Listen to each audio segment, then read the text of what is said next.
지난 한 주간도 마음속에 참을 인을 잘 우리가 묵상하며 그리며 순종하며 살아오셨을 줄로 믿습니다. 자, 오늘은 우리가 또 피곤한 저녁 시간이기도 해서 제가 우리 성도님들의 잠을 깨우기 위해서 아주 재밌는 요즘 유행하는 밸런스 게임, 밸런스 퀴즈를 한 가지 준비해 봤는데요. 이 셋 중에 꼭 한 가지를 고르셔야 돼요. 자, 1번.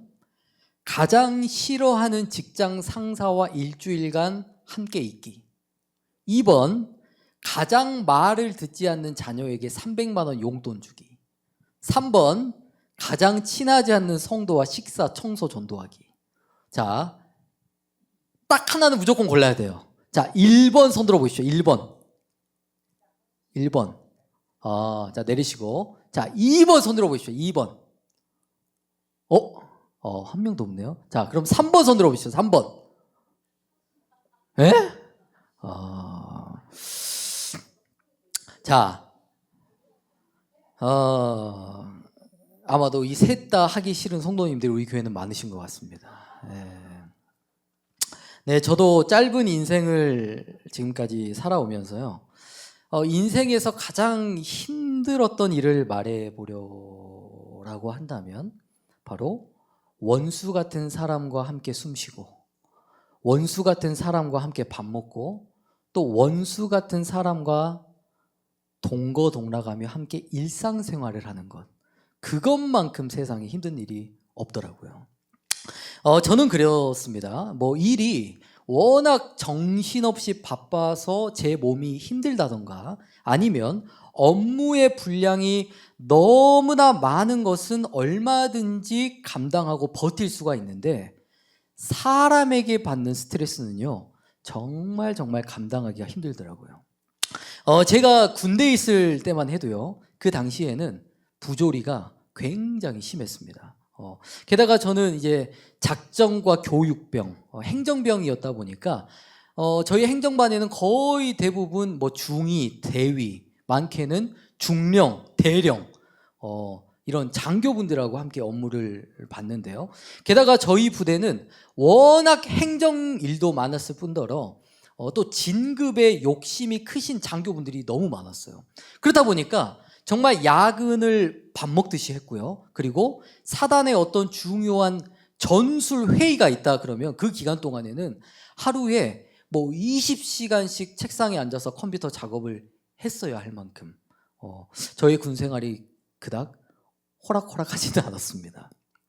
자, 그런데 제가 군대에서 이 교육병을 감당하면서 남들처럼 끼니를 제때제때 챙겨 먹지 못하고 또 맨날 야근을 해야 하는 어려움도 있었지만, 무엇보다 저를 가장 힘들게 했던 것은 바로 주변 사람들이었습니다.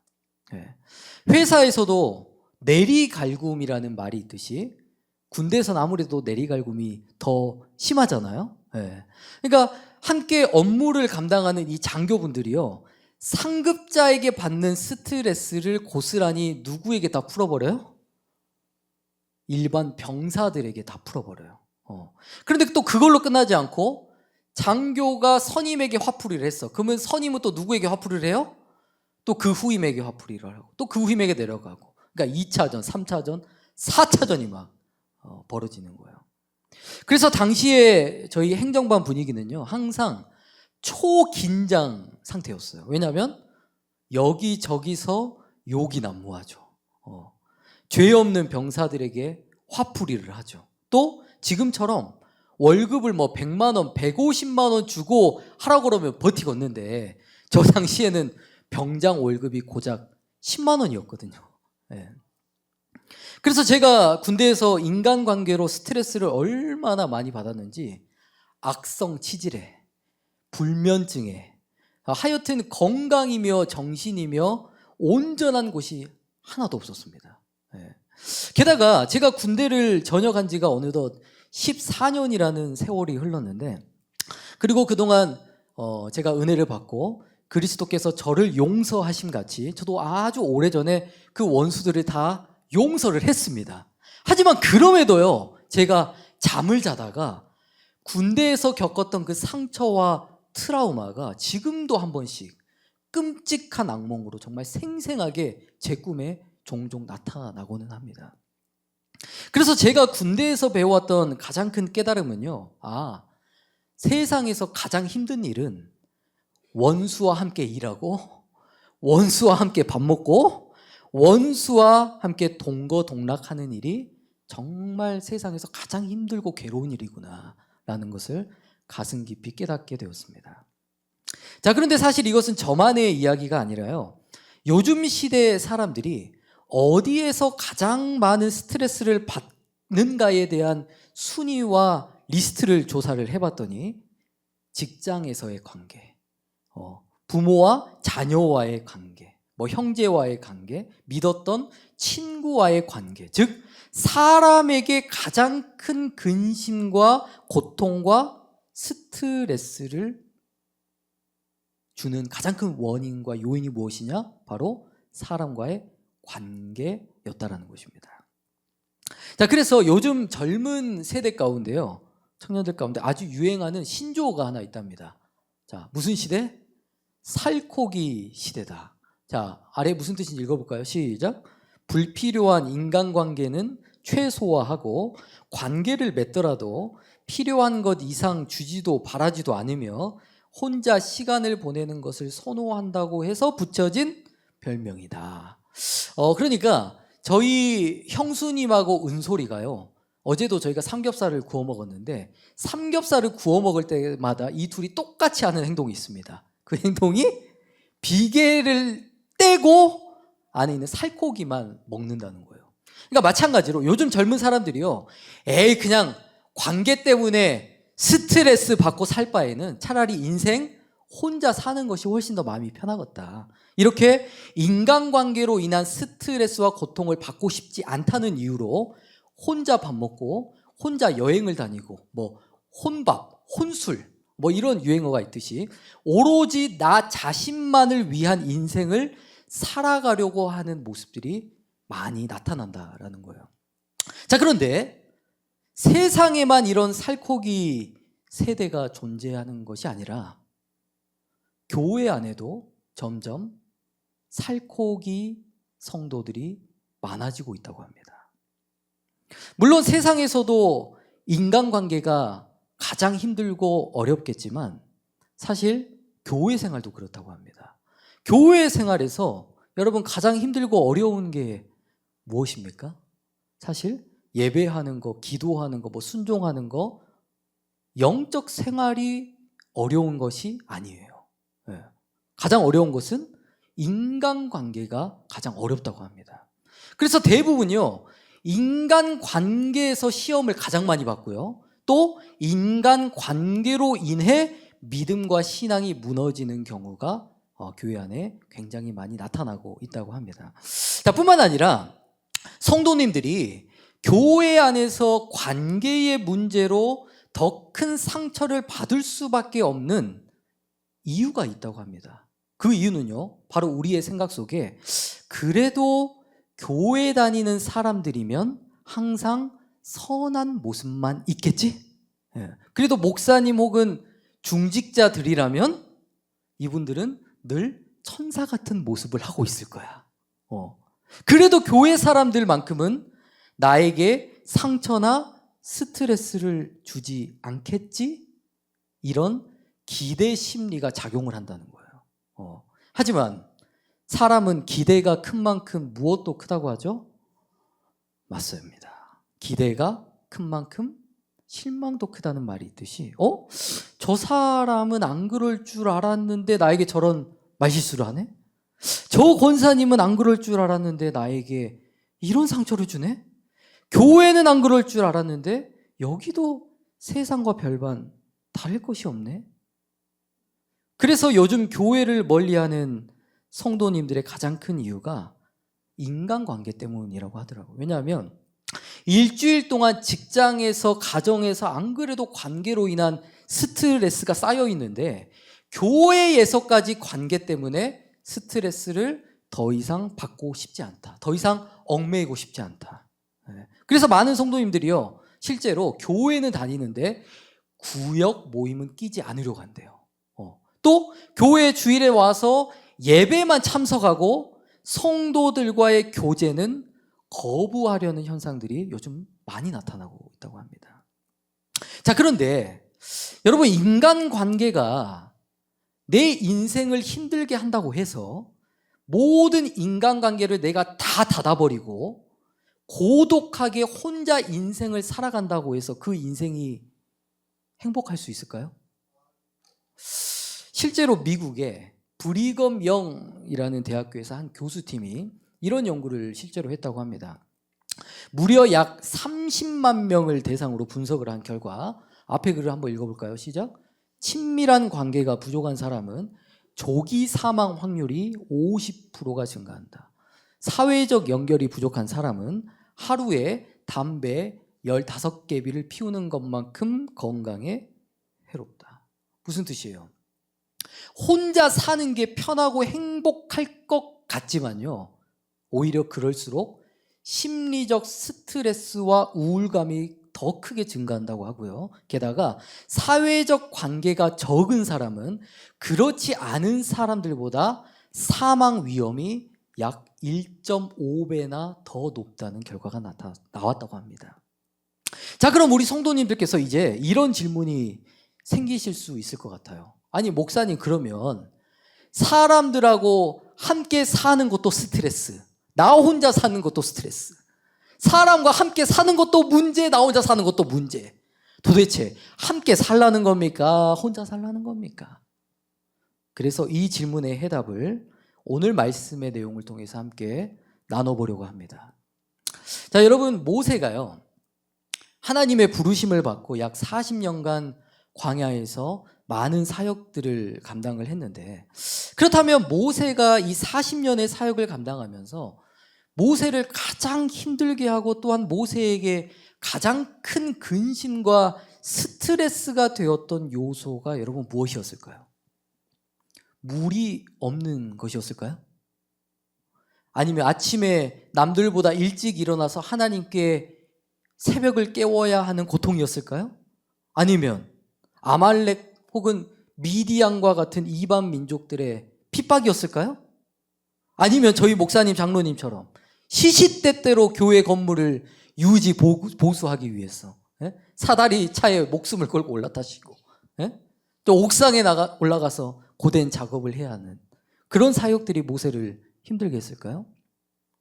사실 40년의 사역 가운데 모세를 가장 힘들게 했던 것도 마찬가지 관계였습니다. 자, 사실 모세를 힘들게 했던 것은요, 어떤 광야의 척박한 기후나 환경도 아니었고요, 마치 굶주린 늑대처럼 지치고 힘든 이스라엘 백성들을 약탈하려고 하는 원수들의 핍박도 아니었습니다. 바로 40년간 함께 얼굴을 맞대고 함께 만나와 메추라기를 먹고 함께 불기둥과 구름기둥의 역사를 목격하고 함께 하나님께서 주신 십계명과 계명을 묵상하고 지켰던 사람들, 함께 예배하고 함께 찬양하고 함께 동거동락했던 이스라엘 백성들의 끊임없는 원망, 끊임없는 불신, 그리고 모세의 리더십에 대한 도전과 공격들이 모세의 사역에 가장 큰 근심과 스트레스가 되었다는 거예요. 자, 그래서 민수기 11장 11절 이하의 말씀을 보면요, 이 모세가 완악하고 패역한 이스라엘 백성들 때문에 얼마나 지치고 힘들었는지 하나님 앞에 어떤 탄식까지 하게 되냐면요, 하나님, 이 백성들을 제가 낳았습니까? 도대체 제가 이 짐을 언제까지 감당해야 됩니까? 하나님, 차라리 저를 죽여주시옵소서. 즉, 모세가 그동안 이스라엘 백성들로 인한 스트레스가 얼마나 극에 달했는지, 게다가 백성들과의 관계로 인한 스트레스가 얼마나 모세의 가슴 속에 깊은 상처와 고통을 주었는가를 이 모세의 고백을 통해 우리가 짐작해 볼 수 있다는 거예요. 그런데 실제로요, 목사님, 사모님들 가운데 의외로 우울증과 같은 정신질환을 겪고 계신 사역자분들이 상당히 많다고 합니다. 요즘 말에 감정 쓰레기통이라는 말이 있대요. 여러분, 감정 쓰레기통이 무슨 말인지 아십니까? 감정 쓰레기통이라는 뜻은요, 다른 사람들의 부정적인 감정과 안 좋은 말들을 일방적으로 받아주기만 해야 하는 역할을 하는 사람. 그게 바로 감정 쓰레기통이라는 거예요. 그리고 저도 그동안 이 교역자회나 노회를 다녀보면서 이렇게 선배 목사님들을 만나고 여러 가지 조언을 듣게 되는데요. 선배 목사님께서 저에게 가장 많이 해주셨던 조언이 무엇이었을까요? 바로 사람을 믿지 말라는 것이었습니다. 게다가 얼마 전에 은퇴하신 우리 제자교회 목사님께서도 얼마 전에 설교를 하시면서 목회하면서 관계가 제일 힘듭니다. 이런 고백을 하시더라고요. 자, 그런데 성경에 보면 이처럼 가까운 사람들에게 배신을 당한다거나 아니면 인간관계로 인한 스트레스와 고통을 당하며 살아가는 의인들이 참 많이 존재한다는 것을 알 수 있습니다. 먼저 요셉이라는 인물도요, 주변 형제들에게 배신을 당하는 일을 시작으로 어때요? 끊임없이 관계로 인한 어려움을 겪습니다. 그리고 욥도 마찬가지로 믿었던 아내와 친구들과의 관계 속에서 어려움을 겪고, 또 다윗은요, 시편 55편에 보면 이런 충격적인 고백을 합니다. 다윗이 나와 함께 하나님의 집에서 예배하던 나의 동료, 나의 친구, 나의 동역자이자 나의 성도였던 그 사람들이 나의 가장 큰 원수가 되었다. 뿐만 아니라 마태복음 10장 36절에 보면 예수님께서 사람의 원수가 누구라고 말씀하셨죠? 자기 집안 식구가 원수라고 말씀하셨습니다. 즉 이게 무슨 뜻이냐면 관계로 인한 고난과 스트레스와 어려움은요, 우리 그리스도인들이라면 필수적으로 감당해야 할 사명과 십자가라는 거예요. 네. 우리가 목사님을 통해 자주 배웠지만 십자가의 의미가 여러분 뭐라고 했죠? 하나님과의 관계, 이웃과의 관계입니다. 실제로 교회에 처음 나오게 된 성도님들에게 설문조사를 했더니 거의 대부분이 가족, 형제, 친구와의 관계를 통해 교회에 출석하게 되었다는 것이 상당히 많이 나왔습니다. 즉 복음의 핵심이 무엇이냐면, 복음은 단순히 나만 잘 믿고 나만 천국에 가면 된다가 아니에요. 중보자 되신 예수 그리스도를 통해 하나님과의 관계가 회복된 나를 통해서 이제는 깨어진 사람과 사람과의 관계를 우리가 회복하게 하는 것, 이것이 복음의 핵심입니다. 즉 저와 여러분들의 신앙의 열매와 실제는 무엇을 통해 증명이 된다는 거예요? 관계를 통해 증명이 되는 것이기 때문에 성도에게 있어 관계라는 것은 결코 뗄래야 뗄 수가 없는 필수적인 연결고리가 된다는 것입니다. 자, 그렇다면 우리가 그토록 힘들고 어려운 관계 속에서 끝까지 화목케 하는 직분, 화평케 하는 통로가 되기 위해서는 어떻게 해야 될까요?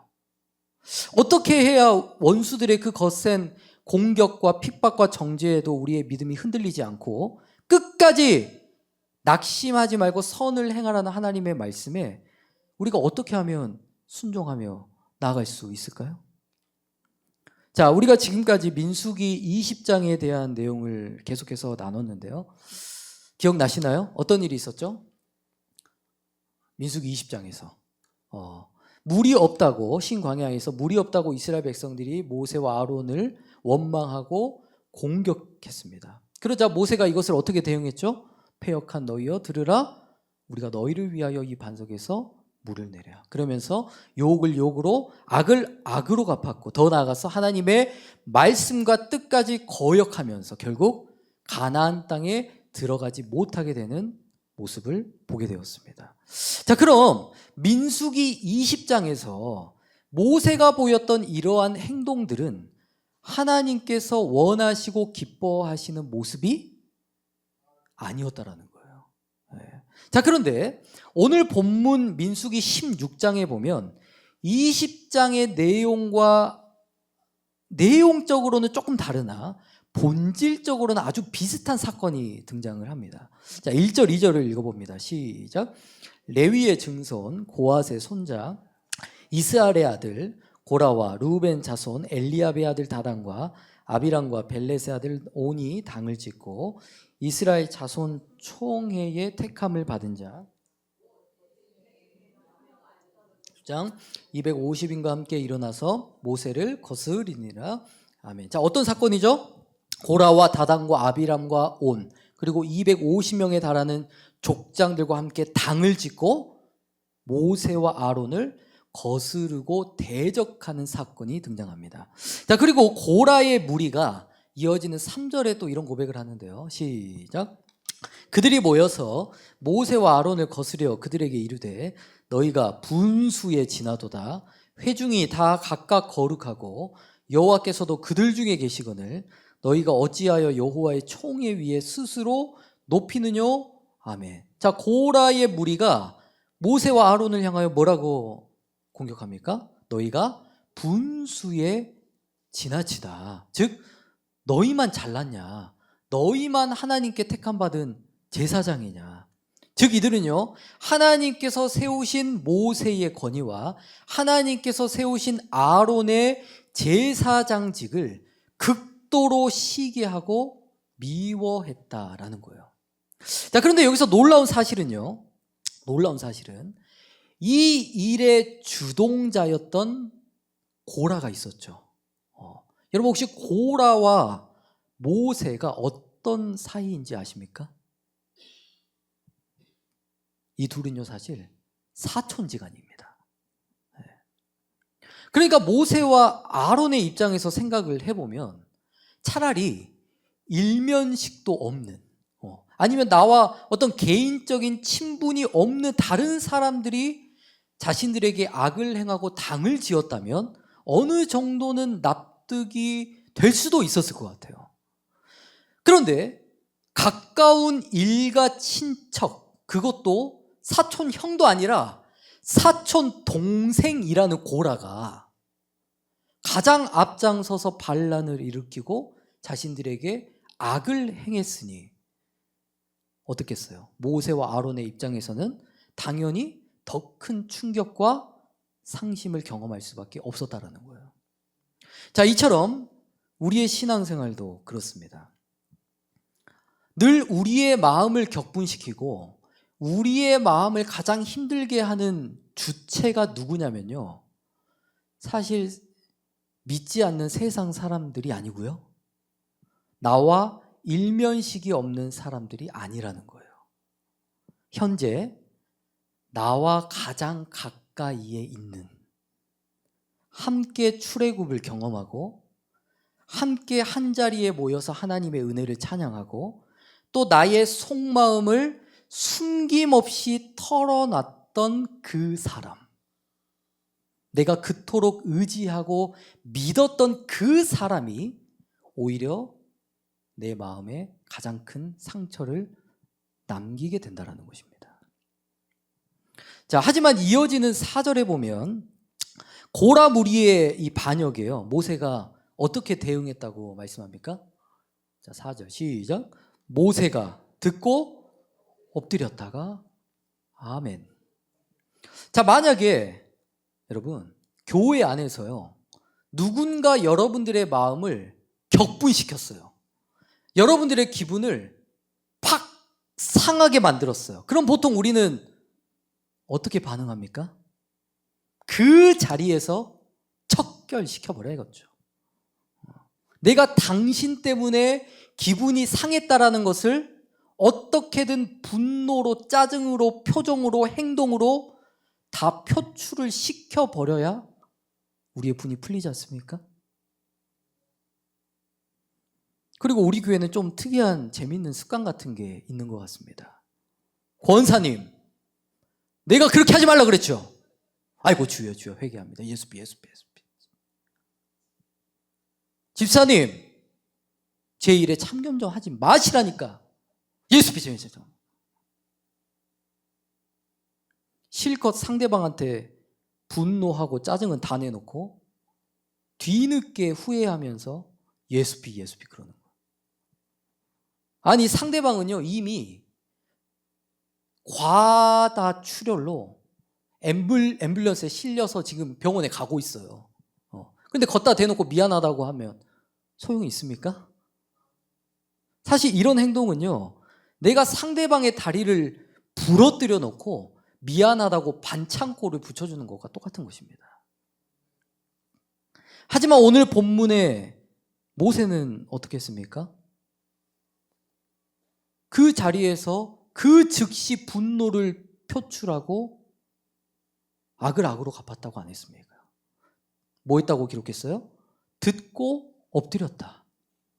여기서 엎드렸다라는 것은 무슨 뜻일까요? 하나님께 기도했다. 하나님의 뜻을 구했다라는 것입니다. 실제로 제가 어느 교회의 이야기를 들어보니까요, 그 교회는 만약 당회를 하면서 어떤 안건이 나왔는데 의견이 서로 안 맞는다던가 아니면 어떤 갈등의 조짐이 보인다. 그러면 일주일 동안 당회원들끼리 특별 새벽 기도를 해버린대요. 그리고 일주일 뒤에 다시 의논을 하는데 그래도 마음이 안 맞는다? 그럼 특세를 일주일 또 연장해버리는 거예요. 그런데 놀라운 것은요, 그 기도의 시간들을 통해서 당회원들의 마음이 점점 하나가 되고 하나님께서 합력하여 선을 이루시는 역사를 베풀어 주시더라는 거예요. 저와 여러분도 그렇습니다.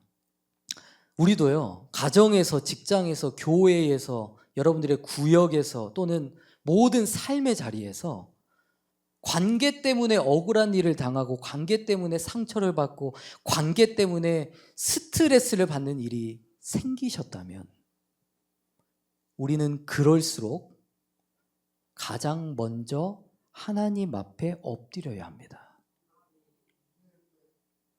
우리도 만약 먼저 하나님 앞에 엎드리지 않잖아요, 결국 복수가 나옵니다. 하나님 앞에 먼저 엎드리지 않으면요, 악한 행동이 나옵니다. 하나님 앞에 엎드리지 않으면요, 분노, 욕이 나옵니다. 세상의 원리는 그래요. 만약 누군가 나에게 뺨을 한 대 때렸다? 그러면 최소한 나는 10대는 더 때려 불어야 이기는 거다. 아니면 누군가 나에게 욕을 했다 그러면 나는 그에게 최소한 20배, 30배, 50배는 더 갚아줘야 이기는 거라고 말합니다. 하지만 하나님 나라의 원리는 누가 이기는 자입니까? 악을 행하는 자가 이기는 게 아니라, 복수를 하는 자가 이기는 게 아니라 오늘 모세처럼 하나님 앞에 엎드리는 자가 이기는 자라고 말씀합니다. 자, 시간이 많이 가서 조금 빨리 가겠습니다. 자, 그리고 이어지는 말씀을 보면, 자, 이제 모세가 이 고라의 무리들에게 막 이렇게 분노하거나 악을 행한 것이 아니라요, 최대한 선한 방법으로, 최대한 좋은 말로, 야, 너희들이 성막에서 봉사하는 일, 너에게 맡겨진 일들이 절대 작은 일이 아니다. 하나님의 뜻이 그게 아니야. 너희들이 지금 오히려 너희들이 나보다 더 분수를 넘는 행동을 하고 있어. 이렇게 선한 방법으로 모세가 문제를 풀어나가려고 해요. 하지만 이 고라의 무리들은요, 계속해서 모세와 아론을 공격하고 비난하면서, 모세, 너가 왜 스스로 왕이 되려고 하느냐? 왜 독재를 하려고 그러냐? 너 가나안 땅 축복, 기업을 네가 다 독차지하려고 그러지? 이렇게 하나님께서 세우신 질서를 무너뜨리려는 악한 모습을 계속해서 보여주게 됩니다. 자, 그래서 모세도 이 완악한 무리들의 모습을 보면서 얼마나 큰 상처와 스트레스를 받았는지 참다가 15절에 이렇게 하나님 앞에 고백합니다. 15절 시작. 모세가 심히 노하여 여호와께 여짜오되 그들의 예물을 돌아보지 마옵소서. 나는 그들의 한 나귀도 취하지 아니하였고 그들의 한 사람도 해하지 아니하였나이다 하고 아멘. 자, 모세 입장에서는 여러분 이 상황들이 얼마나 우라통이 터지고 억울했겠어요. 그래서 모세도 사람이었기 때문에 하나님 앞에 막 씩씩거리면서 하나님, 저것들이 나한테 어떻게 하는지 하나님 보셨죠? 하나님, 저 원수들이 어떠한 거짓으로 나를 지금 정죄하고 있는지 하나님 보셨죠? 하나님, 나 진짜 억울해서 못 살겠어요. 하나님, 저 진짜 짜증나 죽겠어요. 하나님 앞에 이런 짜증 섞인 하소연을 했다라는 것입니다. 자, 우리가 여기서 한 가지 꼭 짚고 넘어가야 할 것이 있습니다. 자, 우리가 지난 시간까지 나눴던 민수기 20장의 사건과 오늘 16장의 가장 큰 차이점이 바로 여기 있습니다. 과연 어떤 차이일까요? 바로 오늘 민수기 16장에서는 모세의 억울함과 분노와 짜증과 서러움을 하나님 앞에 풀었다. 하지만 민수기 20장에서는 그 분노와 원망과 짜증을 누구에게 풀었어요? 형제 백성들에게 풀었다는 차이입니다. 자, 그래도 오늘 말씀의 모세 정도면요, 이 15절 정도면 아주 약과에 속합니다.